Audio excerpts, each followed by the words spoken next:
Hey guys, today I want to talk about stumps. So a lot of portermen will have issues with a harvester guy for making high stumps.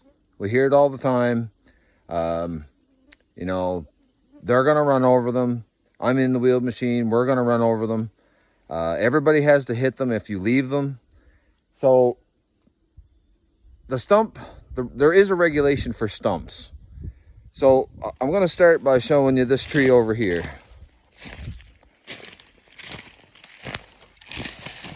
So right here, as you can see here, there's a flare on the bottom of these trees. So this flare, you can see it stops right about here. Our regulation in our area, I don't know what it is in your area, but in our area, the regulation from the top of the flare of the stump here, we're allowed no more than 6 inches above there onto a cut, which seems like a lot. So if I start here where the cut is and I come up 6 inches to here, you look at this amount of wood. So we're actually, there's a few reasons that is a regulation. First of all, you're losing a large chunk of really good wood if it's sound. If it's not sound, well, you're just losing rot. Then we have to buck it off anyway. But if that's a perfectly sound tree, and I mean, this tree is probably 10 to 12 inches on, across. So that's a good sized tree. Then, or even bigger, we'll say another bigger tree or a bunch of bigger trees, and you cut them all above that spec, you're losing a large amount of good wood.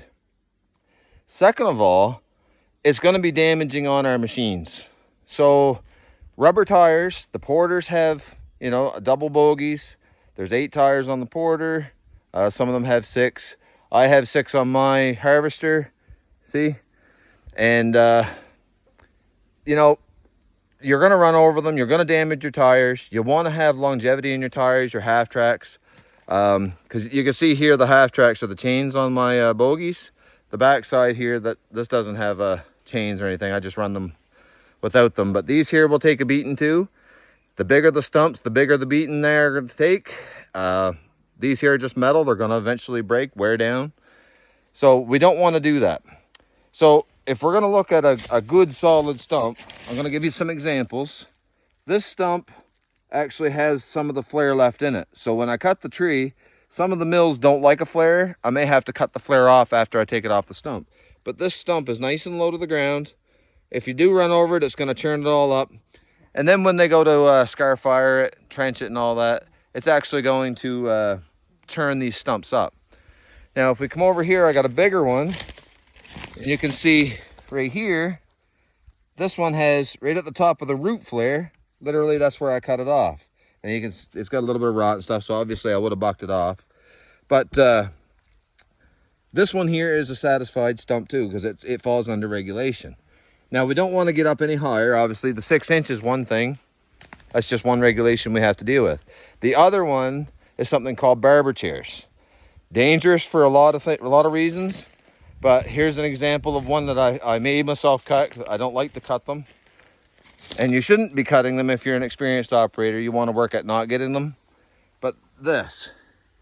So if you see, it's not fully cut through. The chain only cut so far and then it's broke off, leaving this looking like a chair, right? So it looks like a barber chair. See, you got the back of the chair, you got the seat of the chair. That's why they call it a barber chair. Now, the reason this is probably happening to a lot of guys, they don't realize that the chain maybe is not as sharp as it should be. Maybe it's got a couple of days of wood wear on it.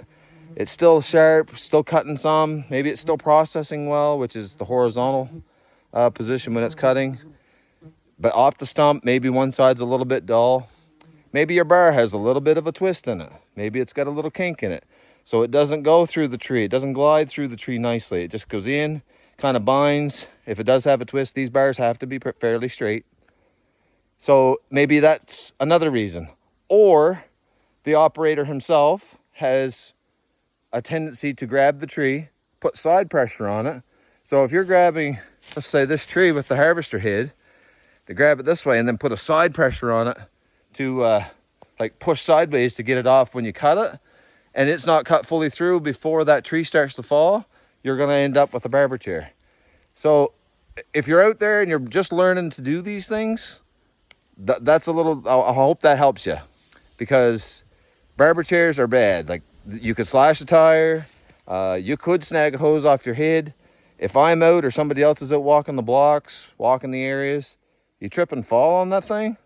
Like, I've heard stories, people losing eyes, you know, getting cut in the wrong spots. It's not good. So we got to eliminate the barber chairs. And yeah, so that's a couple of the stump specs that we have to deal with here.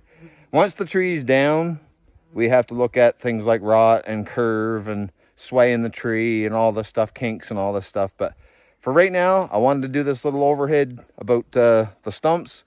I hope it's a help. I hope it explains a few things.